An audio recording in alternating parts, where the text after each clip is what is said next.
Hello everybody, welcome back to the channel. I have an amazing video for you guys today. Check out this article that came out last Friday from CNBC that states Fed can't tame inflation without significantly more hikes that will cause a recession, paper says. Now I wanted to make this video sooner, but unfortunately I was out of town, but I think this is really important and very important for anybody who is tracking the housing market. Now check this out. I'm going to highlight this because this is really important. Former Fed Governor Frederick Mishkin is among the authors of the white paper that examines the history of central banks' efforts to create disinflation.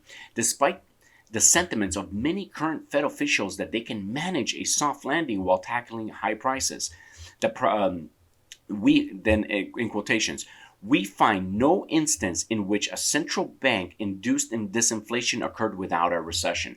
We keep hearing from the Feds that, hey, you know what? Economies, we do have inflation. The problem is that we have, super high employment right now, so everybody's making money. But the Feds are scared basically to create a recession. They don't want to, because I feel like the way we have gotten over our past recessions is by basically printing more money. Because remember, once we start seeing massive layoffs, then people are unemployed, and then it triggers like this, awful economy. Everything starts dropping in price. And what does the government do? They start sending us free money, free checks, which then adds to the debt, which then adds to, a possibility of not being able to pay the debt, which could raise the country's interest rates as a whole. And that would be absolutely catastrophic. As you guys know, the Congress is voting on the debt limit now, I think in June. And if they don't pass a debt limit resolution, we can go into default for our debt, and that would be absolutely catastrophic. So that's what is happening right now in Congress. Hopefully they pass it. Now, I know a lot of you guys are probably thinking, we need to stop spending so much, as far as the government is concerned. But basically, the government has already use the money, right? So raising the debt limit is not like for the future, it's literally for the past, right? It's for what we have already borrowed. So things are not looking good, but just keep your eye out on that fight, because if it's not smooth, it is really going to spook the markets, and that could be very scary. But now back to the Feds. Check this out. I'm going to read you some quotes that I just think are just really important. Simulations of our baseline model suggest that the Fed will need to tighten policy significantly further to achieve its inflation objective by the end of 2025. Even assuming stable inflation expectation, our analysis casts doubt on the ability the Fed can engineer a soft landing in which inflation returns to a 2% target by the end of 2025 without a mild recession. That's really important, guys. This paper is basically telling us what's supposed to happen, right? And this is actually absolutely crazy. The paper, however, rejects the idea of raising the 2% inflation standard. In addition, the researchers say that the central bank should abandon its new policy framework adopted in September 2020 that changed and implemented average inflation targeting, allowing inflation to run hotter than normal and in the interest of more inclusive employment recovery.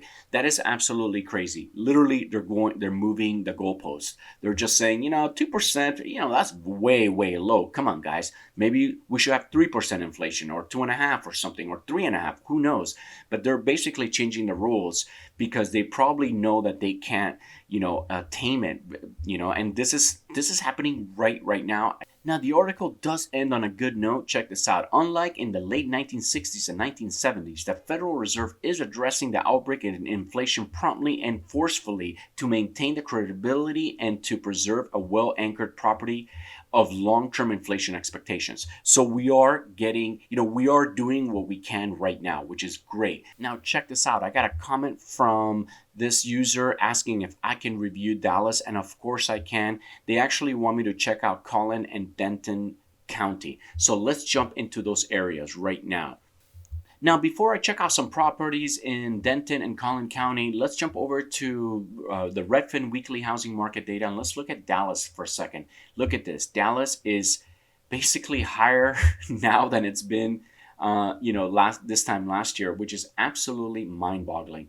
Look at where the prices were in 2020. At this time in 2020, you could have bought a house for $282,000. That house today would cost you $398,000. That's over $100,000 difference. That's basically so much. I just can't believe it. This is after the feds raised the interest rates, and they just, basically they raised the interest rates and we started going sideways here in 2022. But now as 2023 has started and we're going into that summer months, you can see prices are starting to creep up. Now, this is not good for anybody who basically wants to buy a house right now because you're paying top dollar. I just told you that article is saying that, unless the feds really get aggressive with the rate hikes, we're probably going to be in a bad situation coming.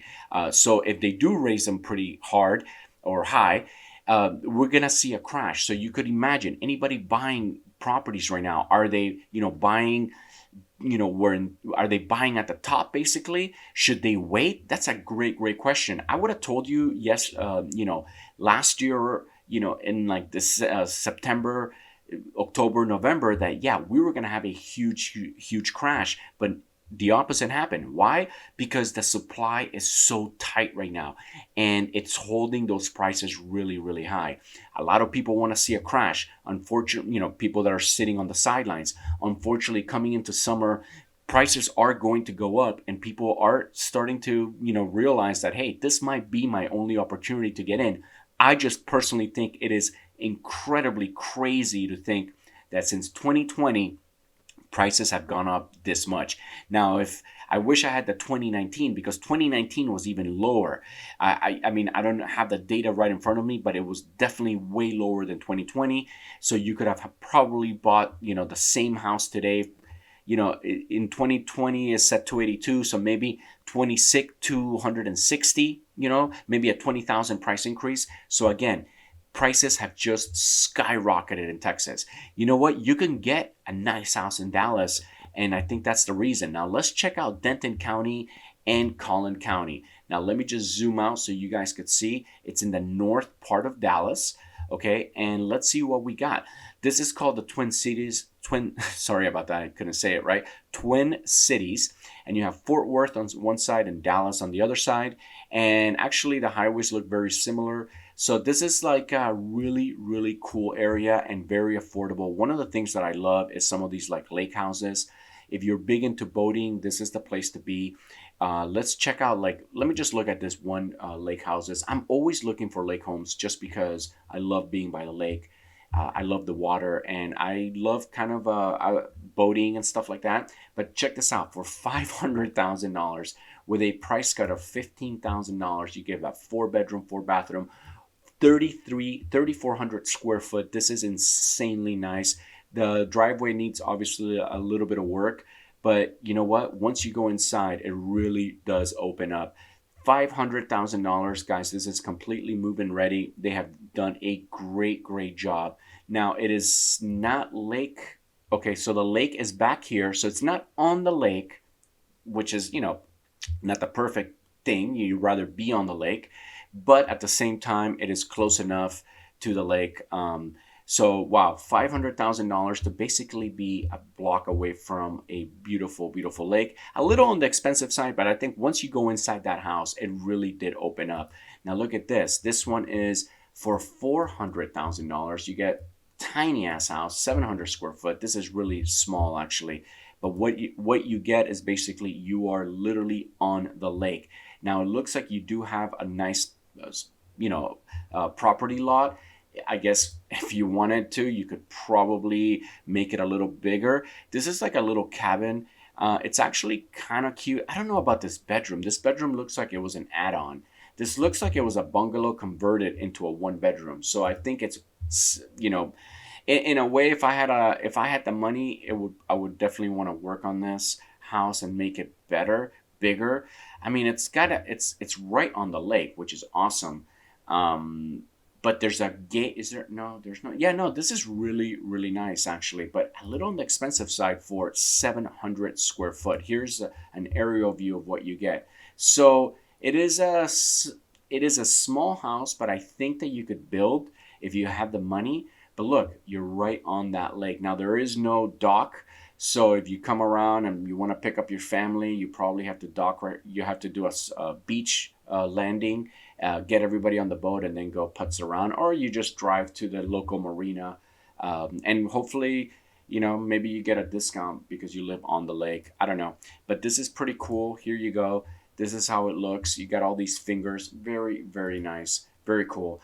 $400,000 to live on a lake. The house was a little bit beat up, but it's still pretty good price. Now, if you go to the other side of the lake, you get this for $650,000, 2,600 square foot. This is an insane house.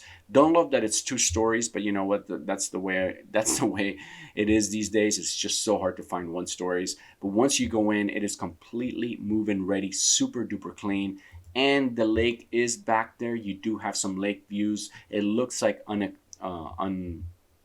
they look like they're unobstructed. Now you got to make sure that nobody could build in front of you, because that will definitely kill the value of this home. This area right here seems like it's a type of a national park or a park. So hopefully nobody's going to build there. But look how close the marina is. Short drive. You drive around here, you get on your boat, and you go putz around, which is awesome. Awesome, awesome, awesome. Now this house is definitely a clear winner for me. But it is a little on the pricey side. Imagine what you would have been able to get this a few years ago. Now you get an insane pool community. Wow, that is like literally resort living. Let's see what the HOA is on this puppy. HOA, wow, super duper cheap. $538 semi annually HOA fee. That is really cheap, guys. That's about $100 a month. And look what you get. You get a clubhouse with all these amenities, an insane pool, and again, you're on the lake. Okay, guys, say you're not a lake person and you want to get something more affordable. Let me find one more affordable house. Look at this one. $300,000 for 1,600, almost 1,700 square foot. It's got a really nice front here. It looks really nice. $300,000, 3 bedroom, 2 bath. Inside is somewhat move-in ready. I would rip. I hate the floors. I hate the different types of floors like this. I would want to rip all that out and do one solid floor across. It will make the house look a lot bigger. This house does need a lot of work, but the bones are there. It's got a nice backyard. And if you got a little bit of money to do some renovations, definitely you save it because you might need it. But in general, the house looks a little bit, pretty much move-in ready, and which is perfect, right? It gives you something to do, something to save up for, when you want to change things up, but at least you can live right now. I hate going into homes that are, or looking at homes that are a great deal, but you got to go in and fix them right away. It's like, you put all your money on the down payment to get that loan, and now you got to come up with another, $50,000 to redo a bathroom and a kitchen or fix walls or whatever. Yeah, I don't like that at all, because remember, to do any renovations, you need the cash. So guys, I encourage you to check out this area. There's some beautiful, beautiful homes. There's some beautiful lake homes for those who like the lakes. I mean, I think that's the beauty of living in Dallas, is to be, in the lake, right? And to enjoy the lake, because the lakes there are absolutely beautiful. Okay, guys, I'm going to go ahead and finish this video. If you want me to review a certain city, a certain county, whatever, just go ahead, comment down below, and I will jump in and make you that video. Again, thank you so much for watching. I love you guys, and I'll see you on the next video.